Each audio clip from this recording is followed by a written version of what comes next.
I grew up in an environmentally sustainable, intentional community, and while I had some chores that were pretty standard, I had some that were a little more specific to how I grew up. I also want to know, if you grew up in the country, did you have any of these same chores? We heated our house entirely with a wood-burning stove, so obviously firewood was one of our chores in the winter. My brother and my dad actually chopped the firewood, but we would have to, or me and my brother would have to bring in the firewood, so anytime we went out of the house, we'd have to lug a load from the barn to our porch. In the summer, we had a lot more of garden-related chores, so Mom would have us come help in the garden, which I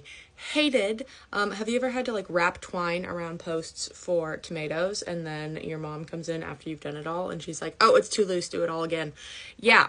Also, we'd do canning, so we'd have days where we were just chopping tomatoes and boiling and working with a food processor and then putting them in cans for hours. We had thornless blackberries planted in the garden that we'd have to pick, but then also we had wild blackberries out in the field, and those were my least favorite thing because you get pricked and it's hot and they're way out there, but at least we got usually a cobbler at the end. Mom would also have us make newspaper little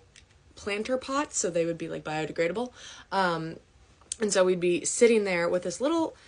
cylinder thingy, and we'd roll newspaper around it, and it had a thingy you press, so you roll the newspaper and you press to make into the thingy, very descriptive, to make the bottom of the pot, and so we make just a bunch of little newspaper pots. And then a chore I could do for some money would be taking nails out of kindling. We got a lot of boards that had nails in them, and we needed to use it for the fire, so I would sit there and I'd get 5 cents a nail with my hammer, just pulling nails out. And then one time my mom offered me $20 to change out the composting toilet, and I'm still mad about that, because if you think it's only worth $20 to work with composting toilet material,